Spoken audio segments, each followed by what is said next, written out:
berkarar döwletimiziň täze ýamynyň galkynçy döwrüniň möhüm talaby bolup durýar. Hakykatdanam, döwrümde döwran dolanyp, bugün biz bagtyar ýaşlara ulunan bildirilýär. Has dogrusy biz gözel diýarymyzyň nurany geljek gününe örilýän bagtyar hem batly insanlardyr. Arka dağlı gahrman serdarımızın Jewher paýhasyndan sızlyp çykan Ýaşlar watanyň dayanjy adly kitabyna ýaşlarymyzyň ruhy, ahlak, medeni, aň, bilim we beden taýdan ösüşine uly ähmiýet berýäris. Çünki ilmli bilimli, sagdyn ýaşlar döwletimiziň kuwatly güýjüdir, nurana geljegidir diýip ýaş nesiliň döwrewap bilim almagy, giň göz ýetimli, dekin ýaşlar bolup ýetişmekli üçin bir näçe döwlet ähmiýetli işler durmuşa geçirýär. Belli bolşaly, ýyl saýyn özüniň çekelişikleri bilen köp bir öňe çeken Türkmenistan Daşary işler ministrliginiň Halkara Atlyşyk institutynyň düzüminde hereket edýän ýaş diplomatlar mektebiniň guramagyna geçirilýän parahatçylygyň ýaş çaparlary atly akyl paýgas bäsleşigi hem biz ýaşlara döredilip berilýän mümkinçilikleriň naýbaşylarynyň biridir. Gahrman arkadamyzyň ýürüýte karary esasynda geljeki ykbalyny diplomatiýa hünärine baglamak isleýän ýaş dehinleri ýüze çykarmak maksady bilen geçirilýän bu bäsleşik mektep okuwçylarynyň arasynda uly gyzyklanma döredýär. Bu bäsleşigiň dördüncü möhsümi ýa-ýakyna Türkmenistanyň başlanjy bilen Birleşen Milletler Guramasynyň baş assambleýasy tarapyndan 2020-nji ýyl halkara parahatçylyk we ynançmak ýyly diýip öňe edilmegi bilen baglanyşlydyr. Parahatçylygyň ýaş çaparlary atly akyl paýgas bäsleşiginiň dördüncü möhsümi Bitarap Türkmenistanyň parahatçylyk dörediji diplomatiýasy, netijeli hyzmatdaşlygyň we durnukly ötüşiň ygtybarly guraly umumy şygar astyna geçirilýär. Hormatly bäsleşigde gatnaşçylar, inni bolsa bäsleşigimiziň 4-nji mawsumynyň 2-nji oýunyna başlaýar. Bäsleşigimiziň bugünkü oýuny Türkmenistanyň halkara başlangyçlary, parahatçylygyň, howpsuzlygyň we durnukly ötüşiň hatyrasyna hyzmatdaşlyga çağırış atly tema boýunça geçiriler. Gelin bolsa, bäsleşigde gatnaşýan mektep okuwçylary bilen tanyş bolalyň. Leyli Berekeýewa Lewap welaýatynyň Çärje we Trawynyň ýürüýteleşdirilen 31-nji orta mektebiniň 11-nji syn okuwçysy.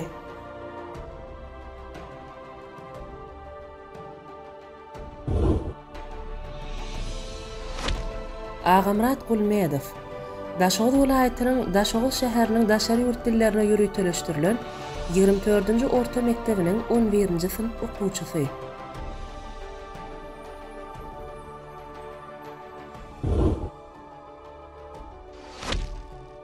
Gülöwser Baýlywa Balkan welaýatynyň Balkanabad şäheriniň Daşary ýurt dillerine ýürüýteleşdirilen 20-nji orta mektebiniň 11-nji syn okuwçysy.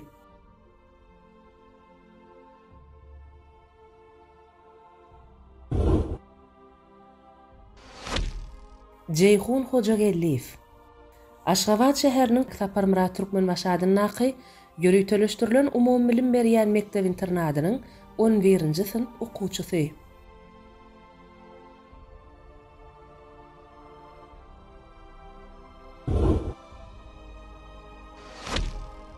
Leyli Jumagelliýewa Aşgabat şäheriniň Türkmenistanyň gahrmany Atamrat Niýazowadynyň naky Zehinli ýaşlar mektebiniň 11-nji syn okuwçysy.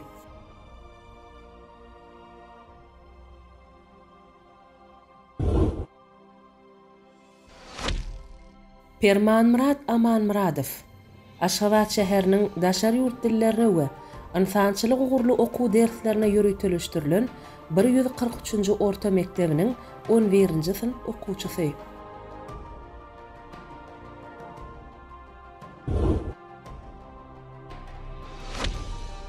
Aýşat Gaýypowa Aşgabat şäheriniň ýürüýteleşdirilen 97-nji orta mektebiniň 12-nji syn okuwçysy.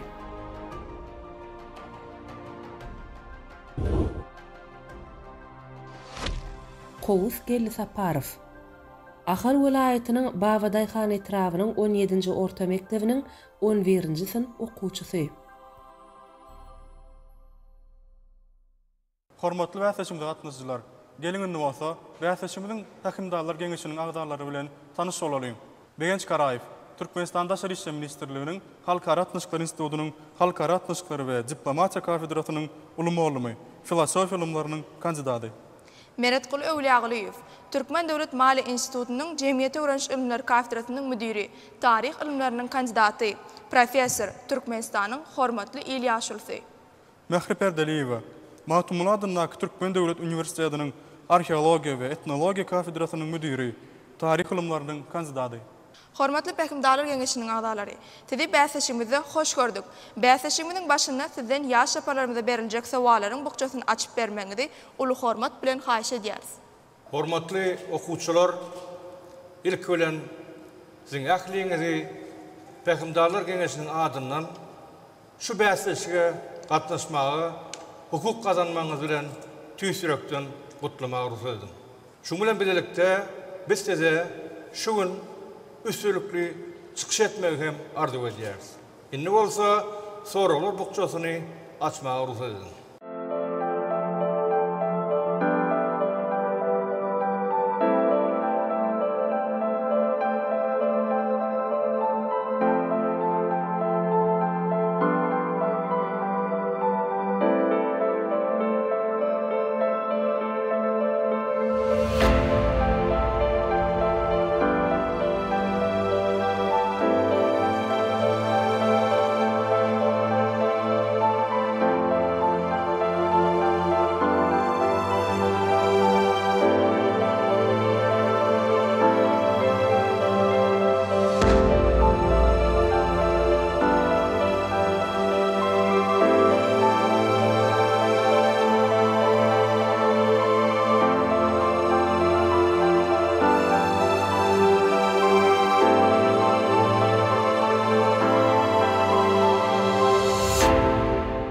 Hormatly bäsleşiň gatnaşjylar, biz hem paragaçylyň ýaş şaparlary atly akyl paýkas bäsleşiginiň 1-nji we 3-nji mögsüminiň ýeňiçiler hökmünde bäsleşigimizde size uly üstünlikleriň ýar bolmagyny tüýsürekden arzu edýäris.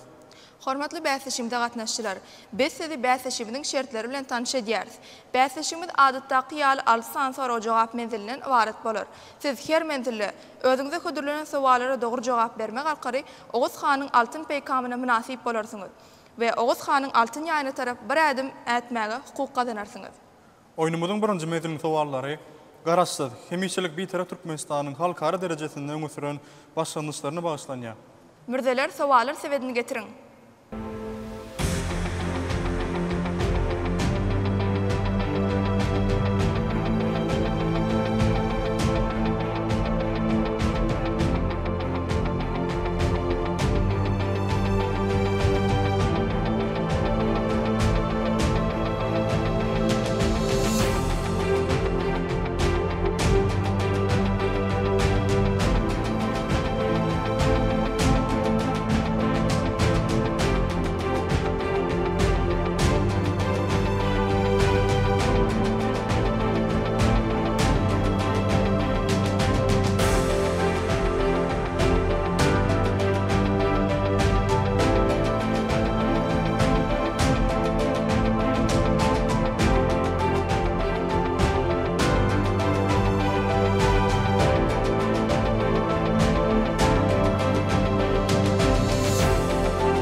Leyli, bäsleşigimiziň ilkinji mezgiliniň 1-nji sowalyna jogap bermek gezebi siziň paňyda düşýär.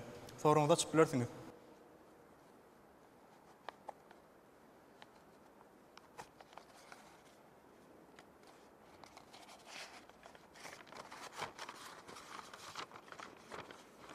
Yedinci sovalnama. Häzirki wagtda ýurdumyzy bagy bostany öwürmek maksady bilen haýsy umumy milli maksatnama hereket edýär? Häzirki zaman yurdumuzy baga bostanlyga öwürmek üçin Türkmenistanyň durnukly ösüş milli maksatnamasy ýöreýär. Onuň uzak mökletlerini 2011-nji ýyldan 2030-njy ýylaça hödürlenendir. Leyli, siz biziň sowalarymyza näme dogry jogap berdiňiz? Bu sowalyň dogry jogaby gök kuşak umumy milli maksatnama.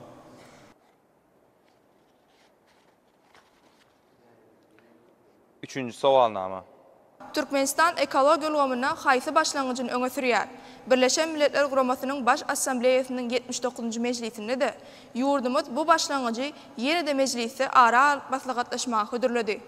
2023-nji ýylyň dekabr aýynda Dubaýda geçirilen Birleşen Milletler Guramasynyň baş assambleýasynyň 79-njy mejlisinde Merkezi Aziýa sebäpinde ekologik hem de howa ýagdaýyny gowlaşdyrmak barada COP28 maksatnamasy geçirildi. Onda Merkezi Aziýa we onuň çäklerinde şeýle hem de dürlüsün meçhberli sebitlerde ekologik ýagdaý, howa arasaçylygyny, howanyň ýagdaýyny gowlandyrmak hemde ödürlü öňüne aş şäherlerini geçirmek barada bir näçe sany mejlisde maksatnamalar kabul edildi.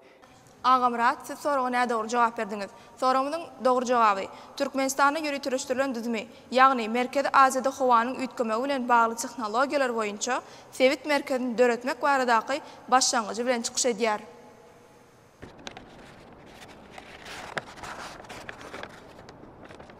Tekkizinci sovalnama. Ekologiýa diplomatiýasy näme? Ekologiýa diplomatiyasy bu daşky gurşawy goramakda ekologiýa howpsuzlyk düzgünlerini berja etmekde, ekologiýa barada diplomatlaryň bilelikde ekologiýa howpsuzlyk barada düzgünnamasy. Gülöwser, siziň jogaňyz bilen barlykda biz Pähimdarlar Geňeşini ýyt tutýarys.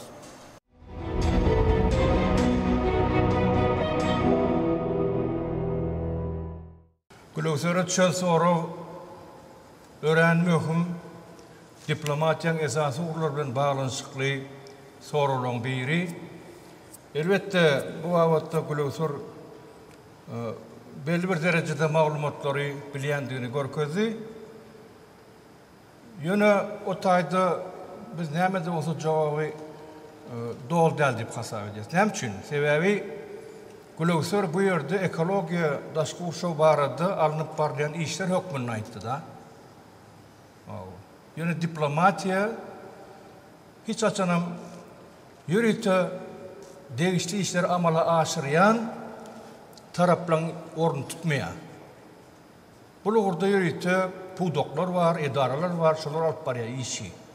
Diplomatiýanyň özü esasy usuly gepleşikler bolan üçin daşky urşaw gorap saklamak, ekologiýany üpçün etmek boýunça döwletary we giň halkara hyzmatdaşlygyny gepleşikler arkaly bilelikde oýlanyşyp dogry çözgütler tapmak hemde degişli alalaşyklary baglaşmak üçin alınıp barýan gepleşikler toplamyny aňladýar.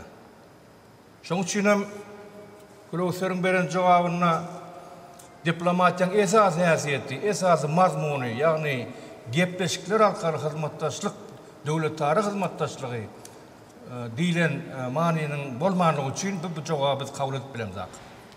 Ceyhun, medilimiz siz bilen dowam edýäs. Soraňyzda açyp bilersiňiz. 5-nji sowalnama. 2007-nji ýylyň 11-nji dekabrynda Aşgabatda nähili merkez açyldy? Onuň maksadyny düşündiriň.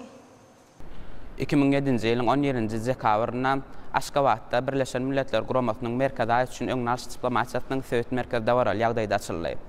Birleşen Milletler Guramasynyň baş sekretary Pan Ki-moon bu merkeziň açylmagy bilen iweren kutlawyna şeýle diýdi. İnsan ömürler biderek getirildi, iktisadiyetler çöktü, durnukly şow bolan arzuwlarymyz kül boldy. Gapma garşylyklaryň has erki döwrüne öňüne almak biziň iň uly aňly maýa goýumyzdyr diýip belläp geçdi. Bu merkeziň maksady dörap bolup biläjek gapma garşylyklaryň we töwekkelçiliklerin has ýer döwrüne, ýagny başlanýyş döwrüne öňüne almak, bolup biläjek gapma garşylyklar barada öňüne alyş diplomatiýasyna netijeler çykarmak, hemde bolup biläjek gapma garşylyklaryň ýa-da töwekkelçiliklerin wagtynyň öň ýa-da soň öňüne alınmazlygyna ýol bermezlik bolup durýar. Berekella Ceyhun, siz sowala dogry jogap bermek başardyňyz we Oğuz Hanyň altyn peýkamyna münasip boldyňyz.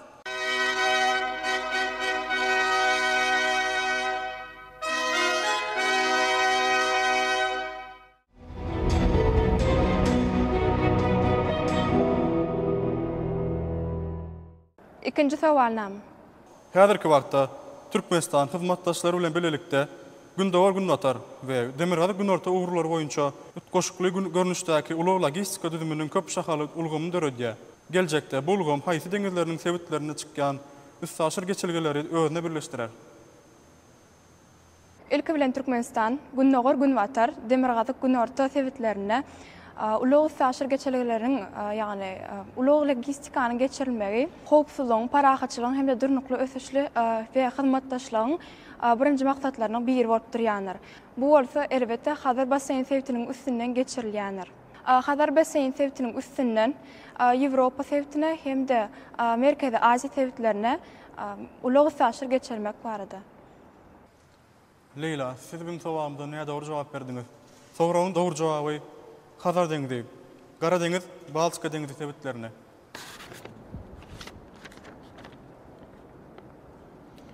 Altıncı sovalnama. Gutuda yerleştirilen bu önüm halkımızın günnülük sarp edýän önümleriniň biri. Yurdumuz bu önümün üssü bilen garaşy döwletleriň arkalaşygy döwletleriniň arasynda ilkinji we dünýäde 4-nji bolup ýot ýetmezçiligini ýok eden ýurt diýilip ikrar edildi. Gutuda halkymyzyň günnülük sarp edýän haýsy önümi yerleşdirilen? Gutuda halkymyzyň günnülük sarp etýän önümi, ýagny duz yerleşdirilenler.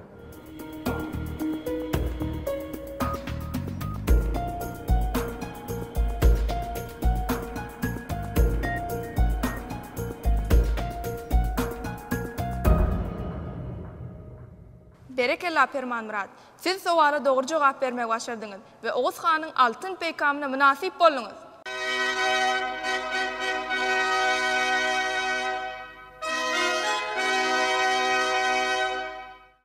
Dokuzuncu sovalnama. Häzirki wagtda Türkmenistanyň Birleşen Milletler Guramasynyň ýanyndaky hemişelik wekilhanasyna haýsy denan diplomatymyz wekilçilik edýär.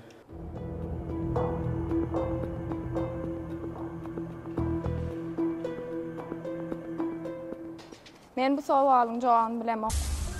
Sowalyň jogaby Türkmenistanyň gahrymany, usta diplomat Ataýew Aksultan Töraýewna.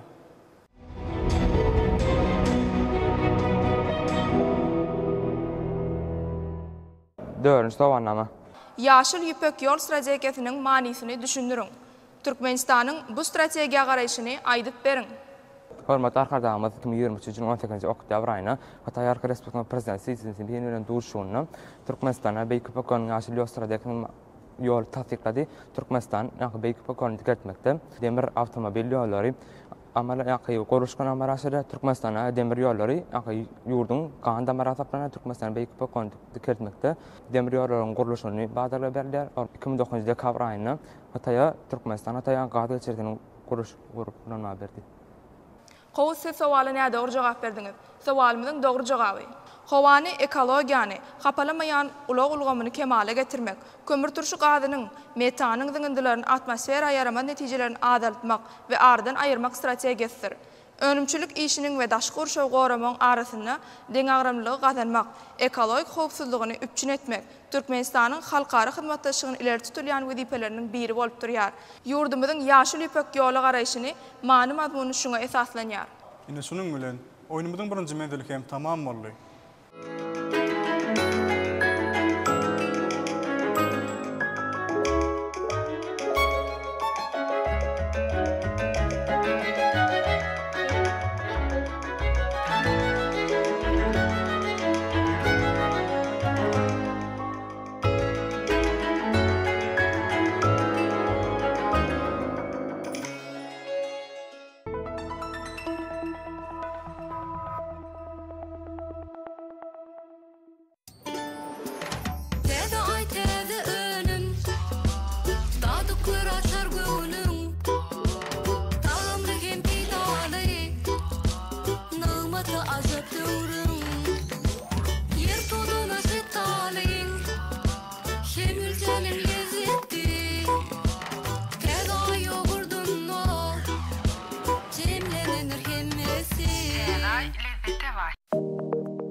Mehriban ýaşlar, maşgala gurmazdan odol nämelere ün sermeli.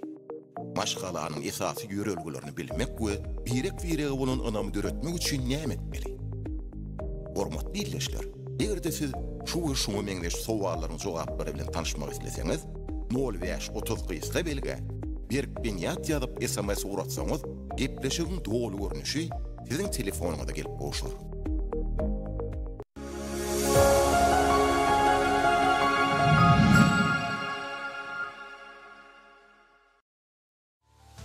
Ýollarymyzyň ýa-da iş ýerlerimizin daşky we içki diýwarlaryny öz isleňide görä. Ajaýyp ýögüşküni saýmak üçin akkaýa gurulşyk kojalyk semiyetiniň öňümi bolan, ýokary hilli, kent harit nişanly diýwar boýaglaryny hidrleýär. Siz bu boýaglary edil şu pursatda 0585 gysga belgisine kent diýip ugrutmak arkaly aňsatlyk bilen satyn alyp bilersiňiz. Çünki bu boýaglar renkleriň köpdürlüligi bilen ýylyň ähli pasyllary üçin niýetlenip öz ýögüşkünü ýitirmeýär, hemde ýokmaýar. Bu şoň üçin dünya ülümlerine layık gelýän bu diýwar boýaglar bilen öýlerinize gözellik goşun.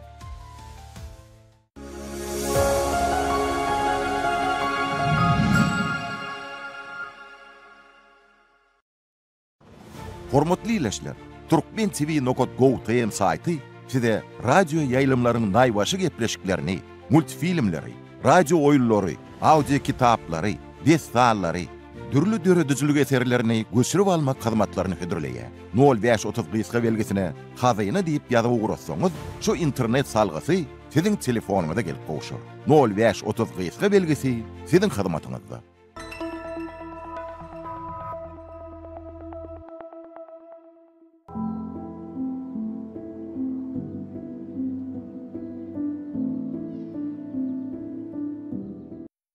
Oynumyzyň ikinji menziliniň sowallary garaşsyz baky bitarap Türkmenistan döwletimiziň öňe süren halkara başlangyçlarynyň ähmiýeti dogrusynda bolar.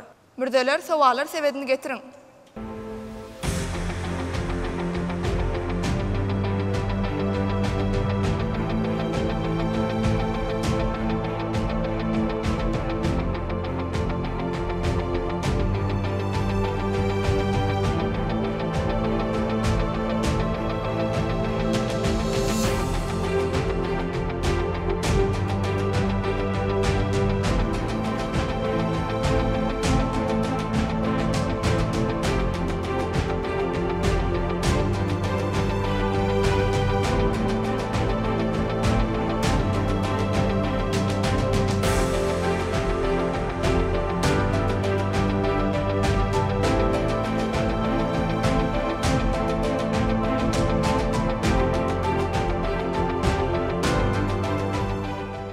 Leyli, bäseçimden ikinji meziliniň ilkinji sowalyna jogap bermek gereği siziň paýda düşýär.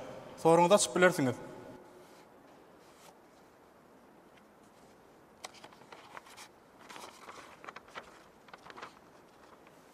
On üçüncü sovalnama.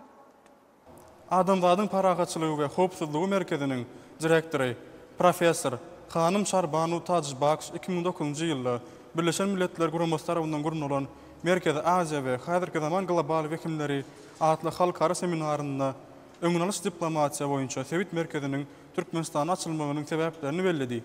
Şolary aýdyp beriň. Öňüne alyş diplomatiýanyň esasy ýörelgeleri ol parahatçylyk ýol bilen öňüne boljak konfliktleri öňüne almaklygy aňladýar. Onuň esasy missiýasy parahatçylyk ýol bilen dörejek boljak zatlary birinji seljermek, soň onu kabul etmek we şol boljak konfliktleri öňüne almak üçin hereket edip şol hereketleri gowşatmak we Türkmenistanyň parahatçylygy bir taraplyk ýyllaryndan bäri saýlan ýoly şol şertleri göz öňünde tutýar. Misal için Afganistan meselesi, Tacikistan meselesinde Türkmenistan'ın ul eden kömekleri edil şol şertlere layıklıkta gelýär. Şonun üçün hem Türkmenistan'da öňüne alyş diplomatiyasy sebitiniň bellenilmegi tasdiklanylýar. Berekella Leyli. Siz bizim sowalymyza dogry jogap bermegi başardyňyz we Oğuz Hanyň altyn peýkamyna münasip boldyňyz.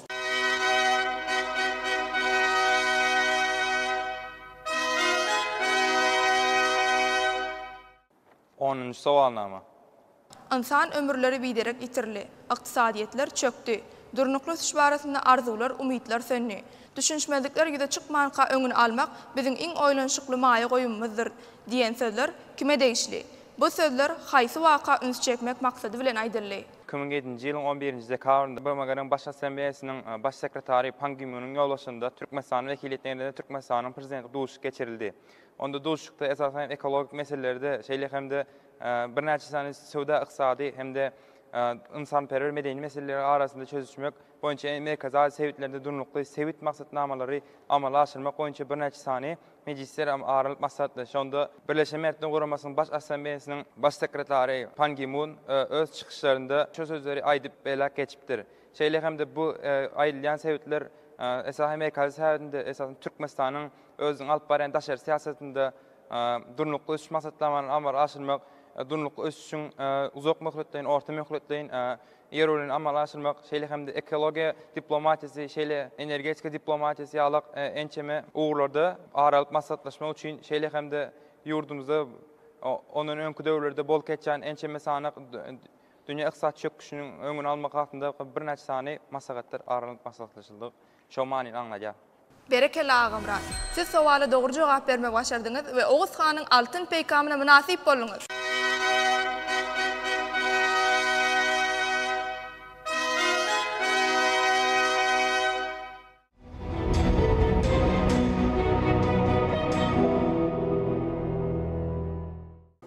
Sowala jogap bermek gezek sizinki.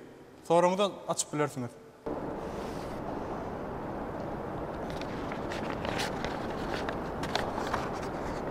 On 6-njy sowalnama.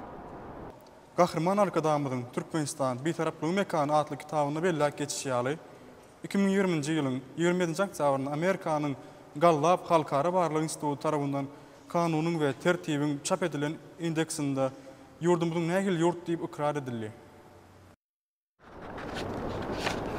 Gahrman arkadamyz Türkmenistan Bitaraplygy mekany adly kitabyna 2020-nji ýylda Amerikan Gallup Institutyna geçirilen indeksinde belläp geçiş ýaly Türkmenistan parahat we bitarap döwlet diýip belläp geçýär. Gülöwsar, siz soramyza näde dogry jogap berdiňiz? Sorumyň dogry jogaby şol indeksin netijesinde ýurdumyz dünýäniň iň hopsuz ýurt diýilip ikrar edildi. 17-nji sowalnama. Ýurdumyzda sport diplomatiýasyny hasy ösürmekde, sporty parahatçylygyň ilçisi hökmüni ikrar edip, sportyň üssü bilen dostana gatnaşyklary pugtalandyrmakda nähili işler durmuşa geçirilýär.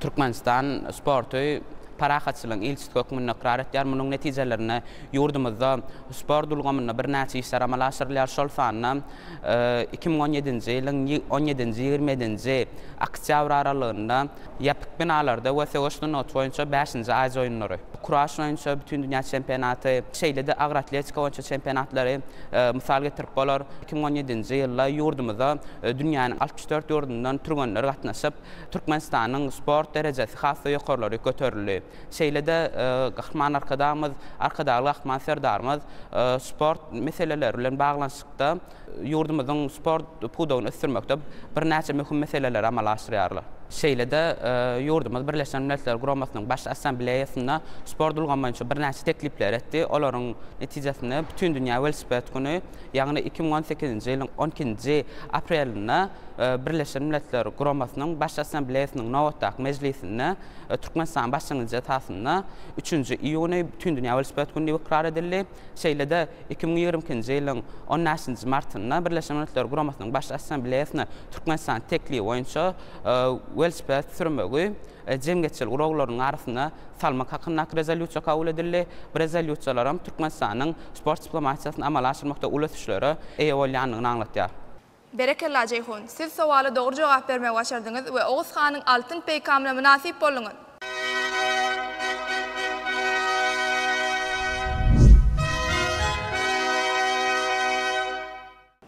On 4-nji sowalnama. Ýurdumyz Rio goşmak 20 massagadyň çäklerini oňa gatnaşyjy döwletler üçin durnukly ösüşiň möhüm gural hökmüne haýsy ýörelgäni döretmekle öňe sürdi.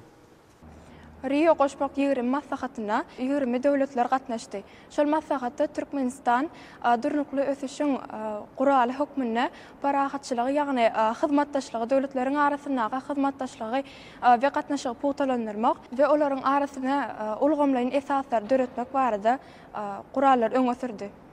Leyla, siz benim sowalymyza näde dogry jogap berdiňiz? Soramyzyň dogry jogaby ýaşyl ykdysady. 18-nji sowalnama. Birleşen Milletler Guramasy tarapyndan Aşgabatda ilkinji haýsy halkara çäresi geçirildi? Aşgabatda ilkinji guralan çäreleň biri täjigara gepleşikleridir. Täjigara gepleşikleri, ýagny bilişmez ýaly Täjikistanyň şol döwürde, ýagny 90-njy ýyllarda raýatlyk urşy dowam etýärdi we hökümetiň içinde gapmagyçylyklar bardy. Şol sebäpli Türkmenistan täjigara gepleşiklerini Türkmenistana yani Aşgabat'ı geçirmekliği teklif etdi. Bu teklifi 1993-nji ýylyň güýzüne teklif etdi we 1993-nji ýylyň noýabr aýynda gepleşikler başlanýar. Ara kesmeler bilen dowam eden, ýani 8 aý içinde dowam etdi we 1996-njy ýylyň 19-njy iýulynda taraplar ılalaşyp okutmagy besetmek barada öz aralarına ılalaşýarlar we 1997-nji ýylda Moskwada Täjikistanyna ananyşmak we ılalaşyk hakdaky protokoly gol çekýärler. Berekella Permamrat. Siz sowala dogry we dürüst ýagdaýda jogap bermek başardyňyz we Oğuz Hanyň altyn peýkamyna münasip boldyňyz.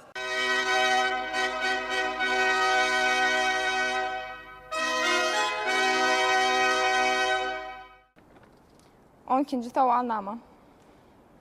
Gahrman arkadaşymyzyň öňalys diplomatiýasy boýunça sebitlerini darandyrtmek baradaky başlanıjyny Birleşen Milletler Guramasyndan başga haýsy halkara gurama goldady? Türkmenistanyň agza guramasy GDA garaşly döwletleriň arkalaşygy. Ayşa, siz sowalymyza näme dogry jogap berdiňiz? Sorumyzyň dogry jogaby Şanhaý hyzmatdaşlyk guramasy. Ondan sowalnama.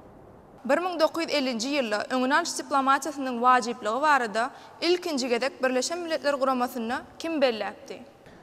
1950-nji ýylda öňünalş diplomatiýasynyň möhümdi barada ilkinji gedek Janap Pierre Warren belläpdi. Qoz siz bu sowaly näme dogry jogap berdiňiz? Sowalymyň dogry jogaby Birleşen Milletler Guramasynyň baş sekretary Trygve Lie öňünalş diplomatiýasynyň wajipligi barada ilkinji gedek belläpdi. Ine şunuň bilen oýnumyzyň ikinji medali hem tamam boldy.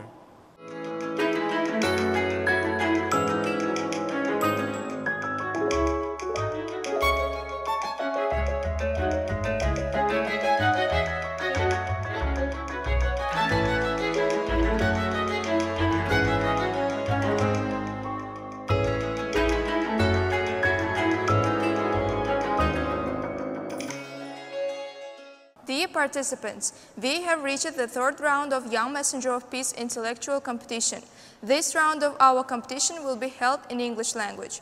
Let us acquaint you with the regulations of this round. First of all, you will need to read your questions in English and translate it into Turkmen, as well as answer the questions in both English and Turkmen languages. Hormatly bäseşimde gatnaşçylar, Parahaçylyň ýaşy paratly akyl paýgat bäseşimimiň 3-nji menziline hem gelip ýetdik. Oýnumyzyň 3-nji menzili ingliz tiline geçiriler. Biz sizi bäseşimimiň şertleri bilen tanış edýäris. Sonra ingliz tilini okap, onu türkmen diline terjime etmeli. Şeýle hem soralara ingliz we türkmen dillerine jogap bermeli bolýarsyňyz.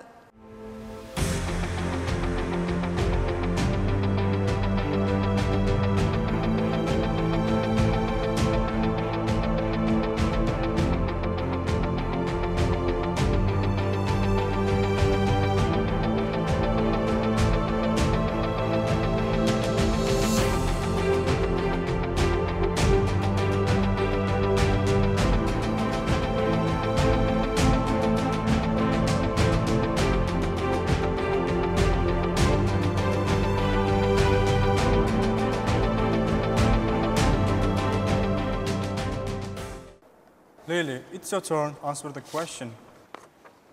Question number 20. Which session of the General Assembly of the United Nations is being held? 20-nji sowalnama. Birleşen Milletler Guramasının häzir näçinji sessiyasy alyp barylýar? My answer to the question is 64th session. Mening bu sowala jogabym 64-nji sessiýa. Lily, your answer is wrong. The correct answer of this question is 79th session. Bu sorunun dogry jogaby häzirki wagtda Birleşen Milletler Guramasynyň baş assambleýasynyň 79-njy sessiýasy dowam edýär. Let's continue this round with you, Agamrat. You may open your question. Question number 21. Turkmenistan is one of the members of the organization. The main aim of the organization is provide the best quality of life for each child. Which organization is talked about? Haýsy gurama tarapyndan ilkinji emet çağlary üpçün etmek hakyndaky idara açyldy. UNESCO organizations and life best provides the child. UNESCO guraması tarapyndan ilkinji ezek çağlary, etim çağlary üpçün etmek hakyndaky guraması tarapyndan ilkinji şu idarası açyldy, ýaş çağlary üpçün etmek hakyndaky. your answer is wrong. The correct answer of this question, the organization UNICEF. Soruğunun doğru cevabı UNICEF. Question number 23. Which historical places of Turkmenistan have been entered in the World Heritage List of UNESCO? Soalnama 23. Türkmenistan'ın haysi kadimi yerleri UNESCO girdildi. To the World Heritage List of UNESCO of Turkmenistan have been entered places like Nusoy and Merv. Benim cevabım kadimi Merv ve Nusoy Türkmenistan'ın kadimi yerleri hasaplanıp UNESCO kuramasına girdildi. Gulother, we will give the word to the judges about your answer. Gulother, sizin cevabınızdan bağlılıkta pekimdarlar genişine yüz tutyar. Okuçular ina şu yerde Gulökser özüne düşen soruğa cevap berdi. Yönü Türkmenistan bilen UNESCO'nun arasındaki hizmetdaşlık katnaşıklar barada köp zatlar aytsa bolar şu 30 yıldan gowrak wagtyň dowamyna Türkmenistan UNESCO bilen hizmetdaşlyk katnaşyklarynda bir täze tapkyrlary amala aşyrdy. Biziň bir näçe gymmatliklarymyz UNESCO'nun sanawyna girdildi. Gulökser'in sorugyna da UNESCO'nun sanawyna girdilen Türkmenistan'ın yerlerindeki tarih, medeni yadigarlıklar bilen bağlanışıklı.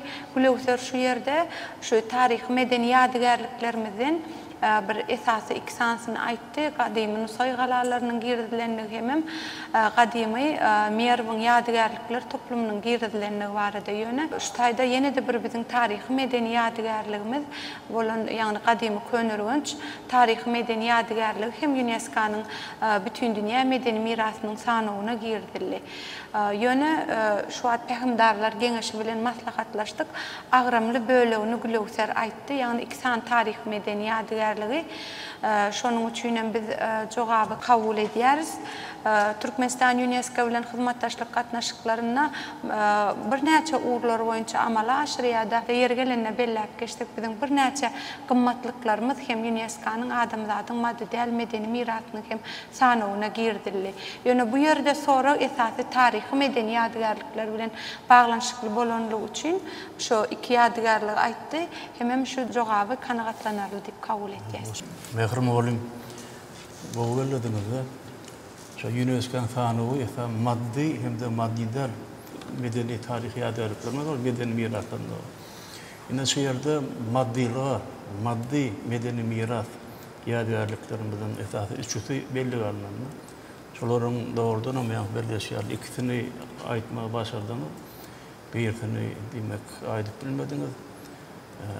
Olan könürgünç kadimi medeni tarihi, maddi medeni tarihi ýadigarlyklarymyz bolýar, toplum bolýar. Özüm ilkincilerin katarına giren ýadigarlyklaryň biri okunna bellemek bolar. Onun için saatlerin üstünde de gelecekte aýratyn üsbertin bolýar. Şoň üçin men hem şonu goldaýan. Ve esasy bir ikisine doğru cevap berdiňiz, aýdyp berdiňiz. Bu ýerde biraz kynçylyk çekdiňiz. Şoň üçin kabul etmäge doğru mümkinçilik bolýar. Gulökser, you deserve the golden arrow of Oğuz Khan. Gulökser, sen Oğuz Khan'ın altın peygamına münasip boldun.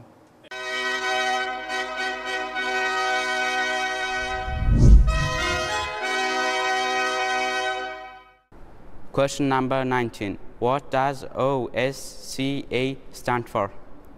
19-nji soalnama. OSCE demek näme? OSCE sözüniň manysy Ýewropada howpsuzlyk guramasy. OSCE is a protection organization in Europe. Your answer is wrong. The correct answer of this question, OSCE, Organization for Security and Cooperation in Europe. Ýewropada howpsuzlyk we hizmetdaşlyk guramasy. Question number 27. What is the open door policy? Explain it with your own words. Soragnama 27.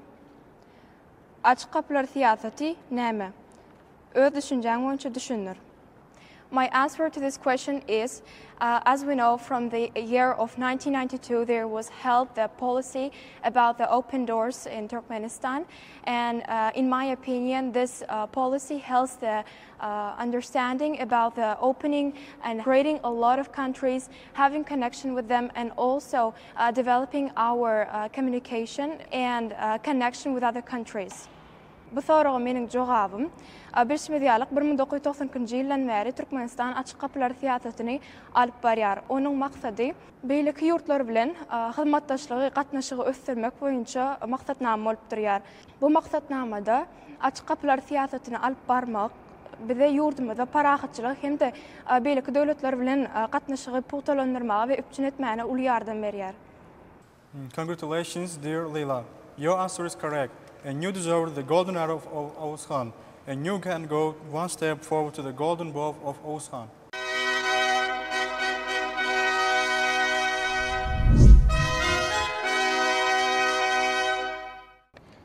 The question number 26. Which organization declared the year 2024 as the year of Mahtumuli Praghi? Soalnama 26.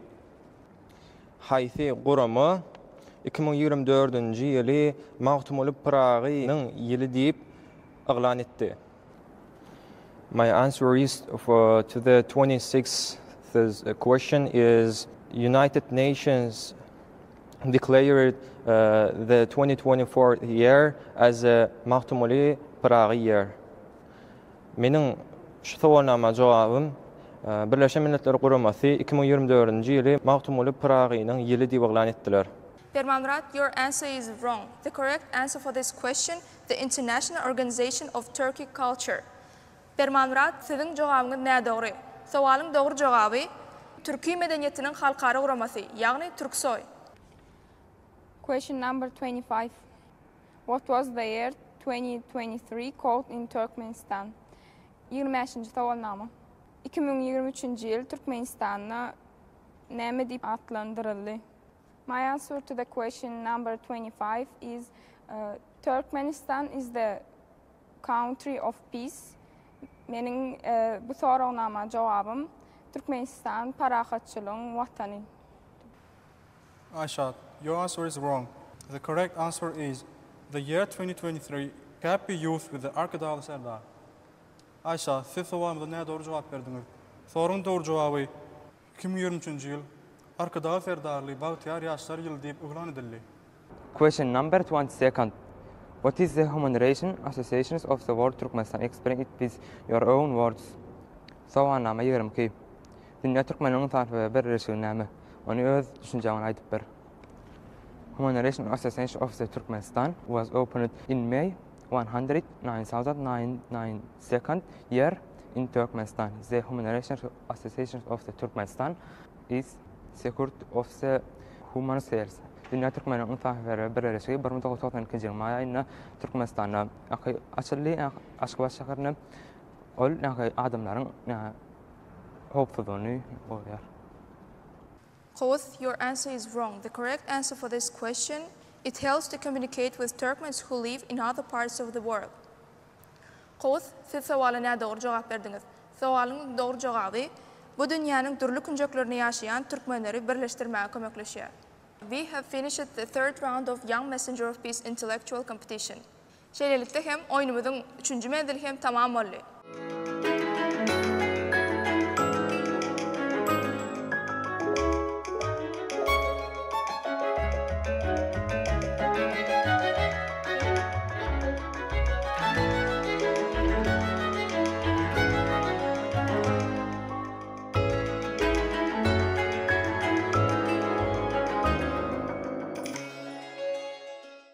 Уважаемые участники, мы достигли 4-го раунда интеллектуального конкурса «Юные вестники мира». Этот раунд проводится на русском языке с целью раскрытия знаний иностранного языка у конкурсантов. Позвольте нам ознакомить вас с правилами этого раунда. Во-первых, вы должны будете прочитать свой вопрос на русском и перевести на туркменский язык, а также отвечать на вопрос на русском и на туркменском языках. Hormatly bäsleşigide gatnaşçylar, parahatçylyň ýaşça paralatly akıl paýhat bäsleşiginiň 4-nji menziline hem gelip ýetdik. Bu menzilimiz rus diline geçiriler. Rus diline geçirmeginiň baş maksady bolsa, bäsleşige gatnaşçylaryň daşary ýurt dillerini biliş ukybyny ýüze çykarmakdadyr. Biz sizi bäsleşigimiziň şertleri bilen tanyş edýäris. İlkilik bilen soragy rus dilini okap, onu türkmen diline terjime etmeli. Şeýle hem soragy rus we türkmen dillerine jogap bermeli bolýarsyňyz.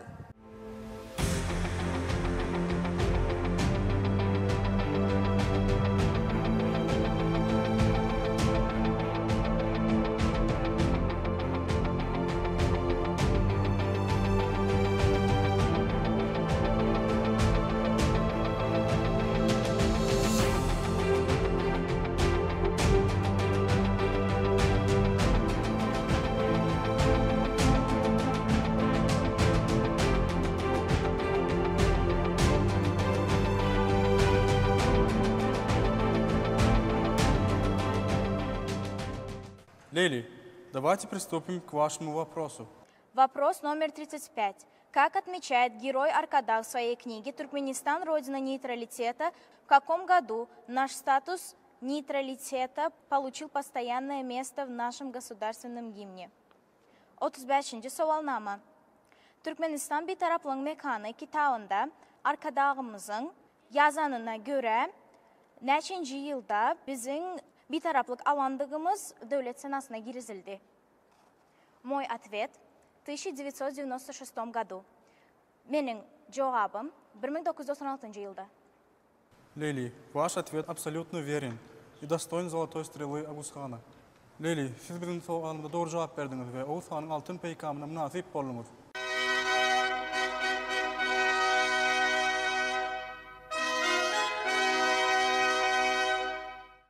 Вопрос 31. В каком году и какими государствами было создана Организация экономического сотрудничества ЭКО? 31. so'rovnoma. Qaysi yilda, qaysi davlatda eko qurilmasi o'rnatildi? Мой вопрос 1920 году. Mening javobim 2010 yilda o'rnatildi. Ваш ответ неверный. Правильный ответ на этот вопрос – Организация экономического сотрудничества является межправительственной региональной организацией, созданной в 1984 году Ираном, Пакистаном и Турцией с целью поощрения экономического, технического и культурного сотрудничества между государственными членами. Ağamrat, siz bu suala ne doğru cevap verdiniz? Sualımızın doğru cevabı. İqtisadi hizmetdaşlık quramasi, iqtisadi, texnik ve medeni hizmetdaşlığı giyinmek maksadı bilen 1984 yılda İran, Pakistan ve Türkiye devletleri arasında döredildi.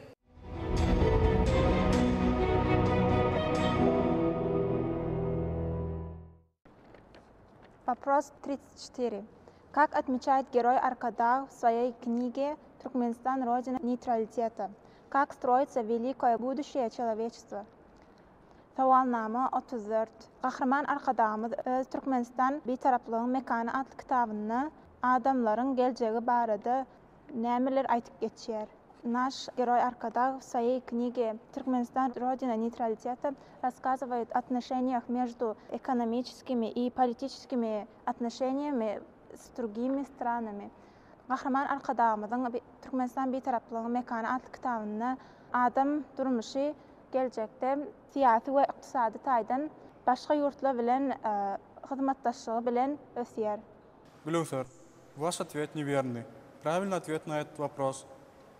Как отмечает герой Аркадак в своей книге «Туркменистан. Родина нейтралитета», великое будущее человечества строится через установление мира. Глюсер, siz soruğuna doğru cevap verdiniz. Sorun doğru cevabı, Qahraman Arkadağımızın Türkmenistan Bitaraplığın Mekanı adlı kitabını belleşýäli adamzadın beýik geleceği paragaçylygy döretmekden burulýar. 32 вопрос. Какая резолюция Организации Объединенных Наций дала возможность отмечать День экологически чистого транспорта? 32 so'rovnoma. Birleşen Milletler Guramasının qaysi rezolütsiyası ekologik taydan ulaw arasalı günni bellemäge mümkinçilik berdi? Резолюция отмечена на 77-м сессии Организации Объединенных Наций дала возможность отмечать День чистого транспорта. Этот день 26 ноября. Birleşen Milletler Guramasının 26 noyabr bütün dünya arası ulaw günü diýilip 77-nji sessiýasynyň 70-nji maslahatyna, ýagny 2023-nji ýylyň 16-njy maýyna degişli rezolýusiýa kabul edildi. Джейхун, ваш ответ неверный. Правильный ответ на этот вопрос – Всемирный день велосипеда. Джейхун, sizin cevabınız ne doğru? Sualın doğru cevabı – bütün dünya велосипед günü. 30-й вопрос. Заседание какой организации состоялось в июле 1992 года в Хельсинки? Каким начинанием выступила делегация Туркменистана? 30-njy sovalnama. Haysi Quramanın yığınağı 1992 yılda Helsinki şäherine geçirildi. Turkmenistan haysi pikir öğretmeleri öňe sürdi. В 1992 года в июле была пройдена встреча с организацией ГДА, И в той организации Туркменистан рассказывал и ставил цели по поводу развития Туркменистана и не только, а также развития отношений с другими странами. И также, добавляя к этому, Туркменистан ставил цели по поводу помощи другим странам. 1990 yılın iyul ayına geçirilen Garaşsız Döwletler Arkalaşygynyň gurulmasyna Türkmenistan goňşy döwletlerimiz bilen gatnaşyklar has pogtalandyrmany şeýle hem döwletiň içerki hem de daşarky siýasatyny ösdürmekde we goňşy döwletlerimize kömek etmek babatda çykyşy öňe sürýär. Лейла, вы ответили неправильно. Правильный ответ на этот вопрос – это заседание Организации по безопасности и сотрудничеству в Европе, ОБСЕ. В этом заседании Туркменистан сделал первые шаги в пути к нейтралитету. Siz sowala näme dogry jogap berdiňiz? Sowalyň dogry jogaby Ýewropada hopsuzlyk we hyzmatdaşyk guramasynyň mejlisidir. Bu mejlisde Türkmenistan özüniň betaraplygy uğruna ilkinji adımlaryny etdi. Вопрос номер 28. По какому вопросу весной 1998 года под эгидой Организации Объединенных Наций в Ашхабаде состоялись двухдневные дискуссии? 28-nji sowalnama. 1998-nji ýylyň ýaz passyny Birleşen Milletler Guramasynyň howandarlygyny Aşgabatda 2 günlük pikirleşmeler haýsy mesele babatda geçirildi. 1998 году весной под эгидой Организации Объединенных Наций в Ашхабаде провелись двухдневные дискуссии по вопросу мирному урегулированию ситуации в Афганистане. 1998 yılın yaz passyny Aşgabatda Birleşen Milletler Guramasynyň howandarlygyny Owensanaky ýagdaýy parahatçylykly düzgünleşdirmek babatdaky meseleniň 2 günlük pikirleşmeleri geçirildi. Перманмурат, ваш ответ абсолютно верен и достоин золотой стрелы Оғузхана. Перманмурат, siz sowaly dogry jogap berdiňiz we Oğuzhanyň altyn peýkamyna münasip boldyňyz.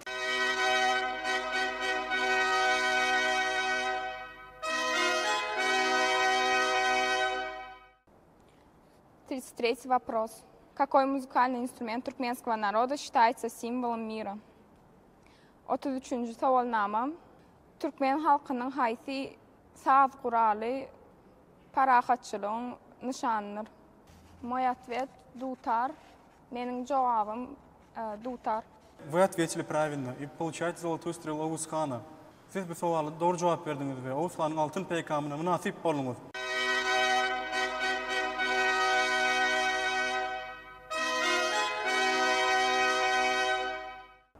Вопрос номер 28. Когда была основана Санага, расскажите об этой международной организации. 29-nji sowalnama. Birleşen Milletler Guramasy. Açanaçly gurama bardy aýdyp ber. Sanaga была 1949 году Nobel. Nasşa. 1949-njy ýylda Birleşen Milletler Guramasy Abaşada açyldy. Коус, ваш ответ неправильный. Правильный ответ этому вопросу: 8 декабря 1991 года был основан СНГ. После распада СССР государства, которые получили независимость, основали СНГ. Коус, siz bu sowaly näme dogry jogap berdiňiz? Sowalymyň dogry jogaby 1991-nji ýylyň 8-nji dekabryna Garaşsız Döwletleriň Arkalaşygy adly gurama döredildi. Bu gurama СССР дарганан соň onuň düdümine garaşsylygy alan döwletleriň döreden guramasıdyr. Мы завершаем 4-й раунд нашей игры. Şeýlelikde biz oýnumyzyň 4-nji mezgilini hem tamamladyk.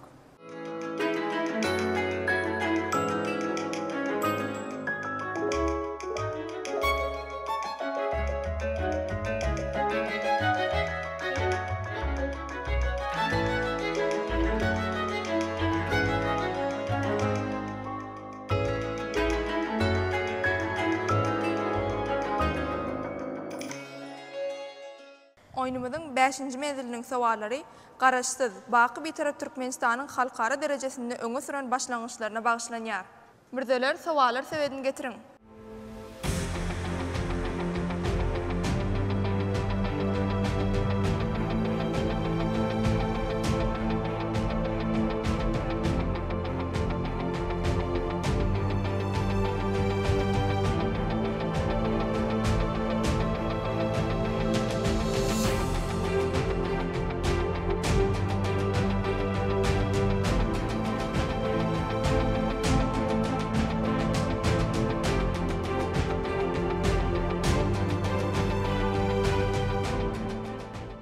Leyli, sowaly jogap bermek gerek sizinki. Siz sowalyňyzy açyp bilersiňiz. 37-nji sowalnama. 2020-nji ýylyň 6-njy dekabrynda Birleşen Milletler Guramasynyň baş assambleýasynyň 77-nji sessiýasynyň 45-nji plenar mejlisinde Türkmenistanyň başlanýagy esasynda haýsy kararnama kabul edildi? Bu resmi namanyň manysyny düşündiriň. 2022-nji ýylyň 6-njy dekabrynda BMG-nyň baş assambleýasynyň 77-nji sessiýasynyň 46-njy plenar mejlisinde dialog, parahatçılığın kepili diyen kararnama hemmekim ünsünü cemledi. Onun manısı, ekli bolyan uruşları, dünyada bolyan konfliktları, dil üstü bilen parahatçılıklı, ılaşıklı gepleşiğin üstü bilen çözmek hakta aydırlar. Bu gepleşiğin üstü bilen çözüp her hili konfliktlerden gorama için amatlı yol deyip BMG-nyň asambleyası ikrar etti ve buna dünya belli siyasatçılar örenbeyik baha berdiler. Berekella Leyli, siz bizim sowalymyza dogry jogap bermegi başardyňyz we Oğuz Hanyň altyn peýkamyna münasip boldyňyz.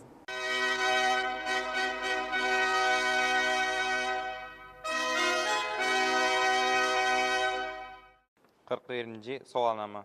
Döwletimiziň başlangyjy esasynda bitaraplyk ýörelgelerini öňe ilerletmek, ähli-umum parahatçylygy, howpsuzlygy we abadançylygy öpçün etmeň bähwidine netijeli hyzmatdaşlygy puwtalandyrmak boýunça nähil topar döredildi. 2015-nji ýylyň sentýabrynda Türkmenistan esas hemde BMG-nyň çäklerinde şeýle hemde parahatçylyk, howpsuzlygy we durnuklugy ösüş saklamak üçin bir tarapyň dostlary atly gorama toparyny döredildi.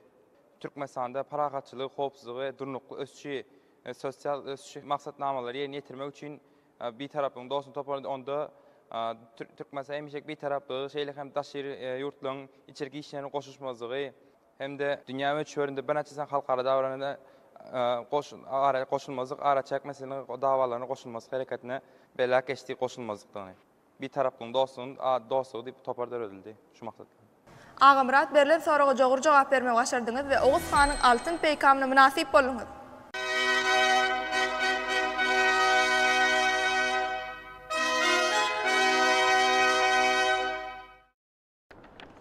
Kırkıncı sowalnama. Aral deňizini halat etmek boýunça ýurdumyzyň başlanýagy esasynda Birleşen Milletler Guramasynyň baş assambleýasynyň belent minwerine nähil kararnama kabul edildi? 2008-nji ýylyň 19-njy dekabrynda Aral deňizini halat etmek boýunça Birleşen Milletler Guramasy Araly halat etmek boýunça kararnama gol çekdi. Soňra ol 2013-nji ýylda täzeden ýene gol çekildi. Gülöser, siz bizim sowalymyza näme dogry jogap berdiňiz? Sowalyň dogry jogaby Birleşen Milletler Guramasynyň we Araly halat etmeň halkara gatnaşynyň arasynda hyzmatdaşlyk atly kararnama 2018-nji ýylyň 12-nji aprelinde Birleşen Milletler Guramasynyň baş assambleýasynyň 70-nji mejlisinde kabul edildi. 42-nji sowalnama. Türkmenistanyň kemişelik bitaraplygy hakynda kabul edilen rezolýusiýalar barada gurrun beriň. 1990-njy ýylyň 12-nji dekabrynda Birleşen Milletler Guramasynyň baş assambleýasynyň 50-nji ýubiley mejlisinde Türkmenistan hemişelik bitaraplygy hakyndaky rezolýusiýa kabul edildi. Bu rezolýusiýany 180 döwlet gollady, 25 döwlet bolsa awtordaş boldy. Bitaraplyk halkara gatnaşyklar urgamyna bitaraplyk siýasat boýunça kabul edilen bol ilkinji resmi nama bolup durýar. 2010-njy ýylyň 3-nji iýunynda Birleşen Milletler Guramasynyň baş assambleýasynyň 69-njy mejlisinde 193 döwletiň gollamagyna 47 döwletiň awtordaşlyk etmegine Türkmenistan hemişek bitaraplygy hakyndaky rezolýusiýa täzeden kabul edildi. Bu rezolýusiýa şu adetçe kabul edilen ýeketäk bitaraplyk hakyndaky rezolýusiýa bolup durýar. Rezolýusiýanyň ikinji tapar kabul edilmeginiň manysy bitaraplyk siýasatynyň diňe bir ýurdumyz üçin, eýsem milletler birleşigi üçin hem bütün dünýä birleşigi üçin hem ähmetlidigini görkezdi. Berekella Jeyhun, siz sowaly dol we dürüst ýagdaýda jogap bermegi başardyňyz we Oğuz Hanyň altyn peýkamyna münasip boldyňyz.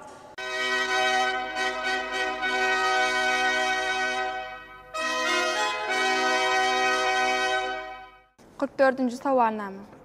Birleşen Milletler Guramasynyň durnukly ösüşiň maksatlary barada gurrun beriň.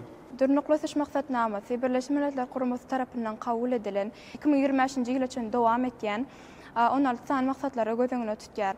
Olaryň birincisi siýasy meseleler çözülende, diplomatik terişdelere ulanmak hakynda, ikincisi energetika terişdelerini howpsuzlygyny üpçün etmek hakynda, energetika terişdelerini goramak babatda bilermenleri toparynda öğretmek, şeýle Birleşen Milletler Guramasynyň geljekki we özüniň resmi namalarynyň ýerine ýetirmeginde bilermenleri toparynda öğretmek, uly kommunikasiýa olgumyny öpçün etmek, şeýle hem parahatçylyk, hopsuzlygy hem de durnukly ösüş barada forumlaryny geçirmek. Beşiňe meňdeşlerden durýar. Leyla, siz bizim soğalımıza näme doğru cevap berdiňiz? Soraňyzyň doğru jawaby onuň gün tertibi 2010-njy ýylda kabul edilip, 2030-njy ýyla çenli 17 san maksady we 169 san wezipany durmuşa geçirmäge gönükdirilendir. Şeýle-de ýurtlaryň we halklaryň ykdysadyýet, durmuş we ekologiýa babatda durnukly ösüş gazanmagy bolan aýytlyk adamlary bu strategiýanyň esasy häsiýetlerini öwrüli.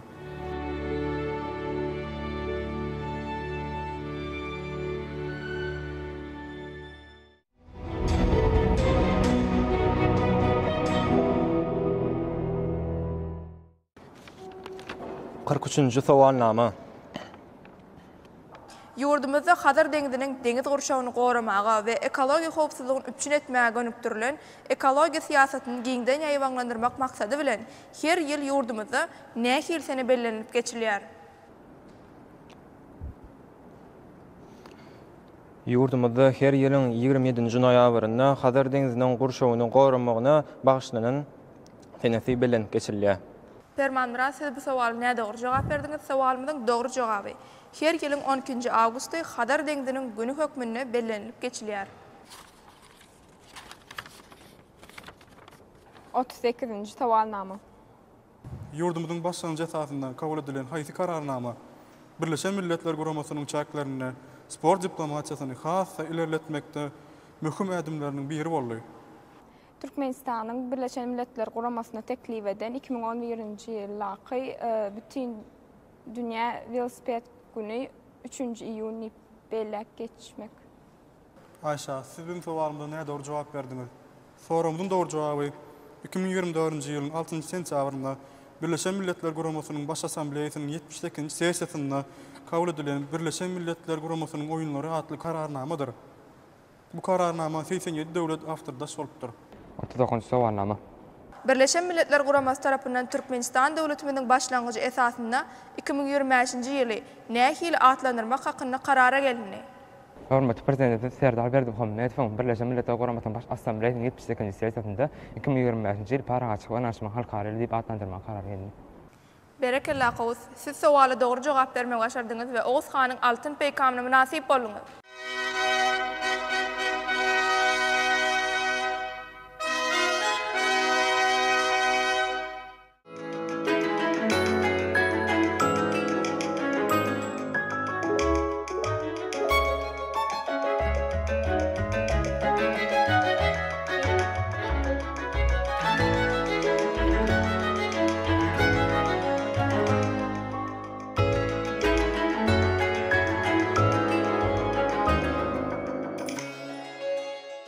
Hormatly bäsleşimde gatnaşçylar, oýnumyz diýsem çekilişikli dowam edýär.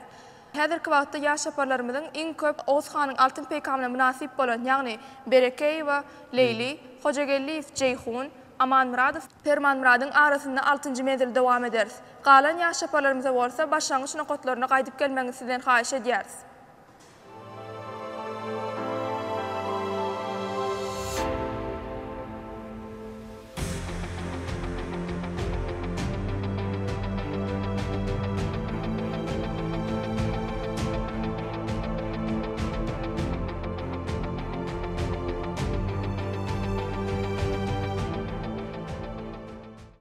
Leyli, sowaly jogap bermek gerek sizinki. Soraňyzdy açyp bilersiňiz.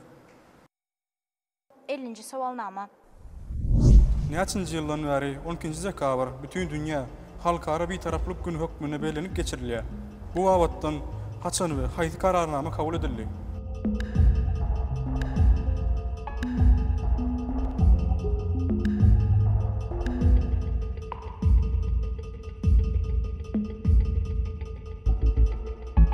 Birleşen Milletler Guramasynyň kararnamasy esasynda her ýyl 2018-nji ýyldan bäri her ýyl 12-nji dekabr halkara bir taraplyň güni bellenilip geçirilýär.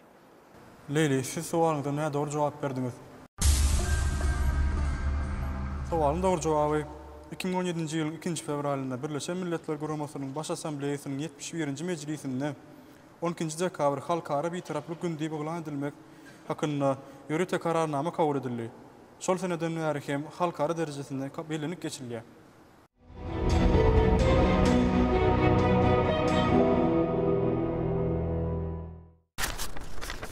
49-njy soalnama. Hormatly prezidentimiz, Birleşen Milletler Guramasynyň baş assambleýasynyň 78-nji mejlisinde eden çykyşyna laýyklykda. Diňe soňky ýyllarda ulaq wabatda ýurdumyzyň öňe süren başlangyçlary boýunça näçe sany kararnamanyň kabul edilenligi barada belläp geçdi. Bu urda iň soňky kabul edilen kararnama haýsy? Hormatly prezidentimizin Birleşen Milletler Guramasynyň 78-nji sessiýasyna eden çykyşyna diňe soňky ýyllarda Birleşen Milletler Guramasynyň baş assambleýasyny ulaq wagtda ona goly kararnamalar kabul edildi. Olaryň iň soňkysy 2023-nji ýylyň 19-njy dekabrynda Birleşen Milletler Guramasynyň baş assambleýasynyň 78-nji sessiýasyna durnukly ösüş üçin ulaq saşyr geçirýärlerini döretmek atly rezolýusiýa olturýar. Ceyhun, siz bu sowala näde dogry jogap berdiňiz? Sowalymyzyň dogry jogaby.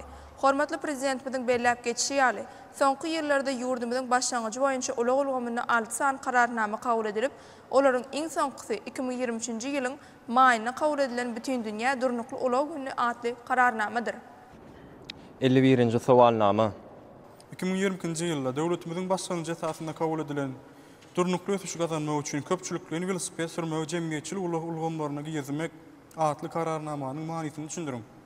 2022-nji ýylda döwletimiziň başlangyjy boýunça kabul edilen kararnamanyň manysy şulardan ibaretdir. Ýagny dünýäde we umumyň döwletimizde adamlaryň, ýagny jemgyýetiň sagdyn bolmak üçin we sagdyn ýöreklerinden başarmak üçin geljek nesilleriň hem sagdynlyk bagtda giň pikirde bolmagy we şeýlelikde de velosipediň jemgyýetçilik ulagyny geçirmeklik barada başlangyjyň ýene bir manysy adamlarda sporda sagdyn durmuşyň ýöreliklerini, sagdyn durmuşy bolan islegini ýokarlandyrmakdyr we adamlary sagdyn ýöreliklerden alyp barmakdyr.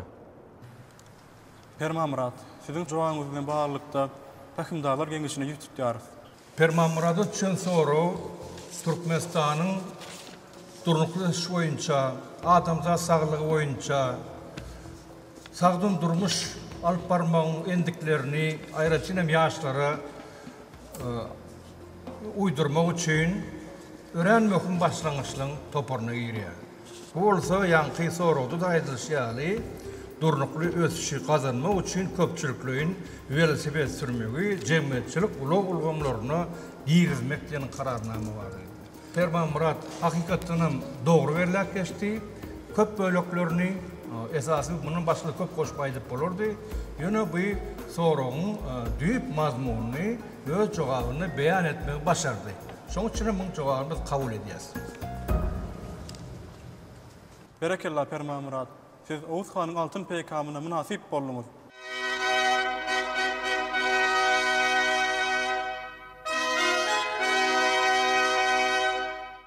Hormatly bäsleşigimizde gatnaşyjylar, bäsleşigimiz diýseň çekeleşikli dowam edýär. Aman Muratov Perman Murat sowala dogry jogap bermek bilen bäsleşigimiziň ýarym final tapgyryna gatnaşmaga hukuk kazandy. Bäsleşigimiz indi Berekeýew we Leyli bilen Hojagelliýew Ceyhunyň arasynda dowam eder.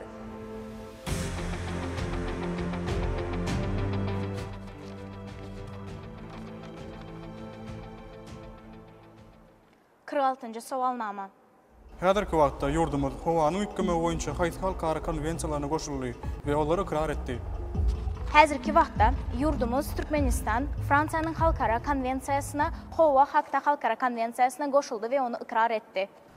Leyli, siz bizim sowalymyza näde dogry jogap berdiňiz? Sorumyzyň dogry jogaby Birleşen Milletler Guramasynyň howanyň üýtgeme boýunça Çarçywaly konwensiýasyna, azongatlygyny goramak baradaky Wene konwensiýasyna, azongatlygyny dargadyjy jismler baradaky Montreal protokolu we başgalary goşuldy we ikrar etdi.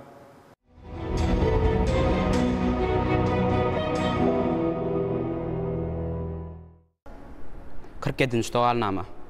Gahrman arkadamydyň dialog parahatçylyň kepili atly çuň manyly filosofiýasy haýsy maslahatda öňe sürildi?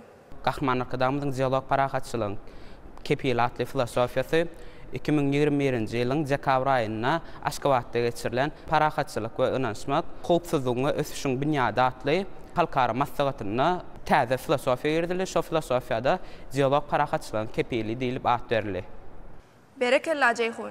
Siz sowala doğru cevap vermeye başardınız ve Oğuz Xan'ın altın peygamına münasip boldunuz.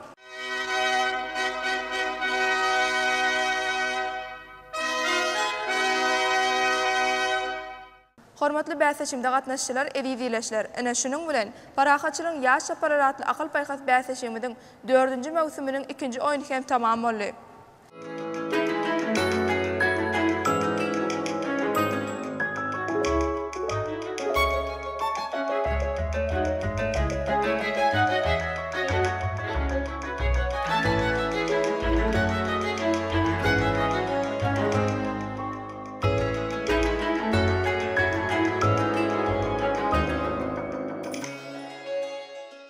Hormatly bäseşimde gatnaşçylar, bäseşiň netijeleri boýunça Hojagaliýew Ceyhun hemde Amanmuradow Bermanmurad ýarşymyzyň ýeňjileri bolmagy başardylar.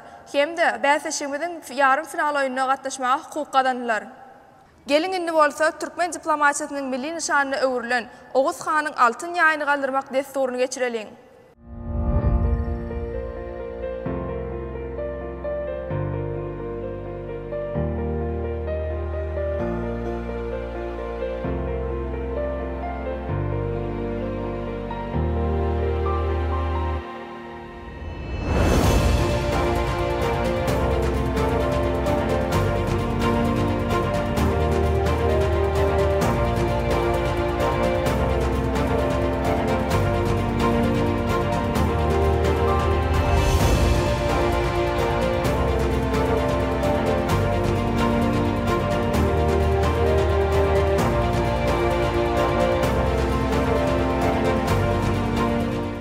Parahatçylyň ýaş şapalaratly akıl paýhas bäseşiginiň 4-nji mawsumynyň 2-nji saýlama oýunyna himayetgarlyk eden Türkmenistanyň telewiziýa, radio gepleşikler we kinematografiýa baradaky döwlet komitetiniň miras çele ýylmyna.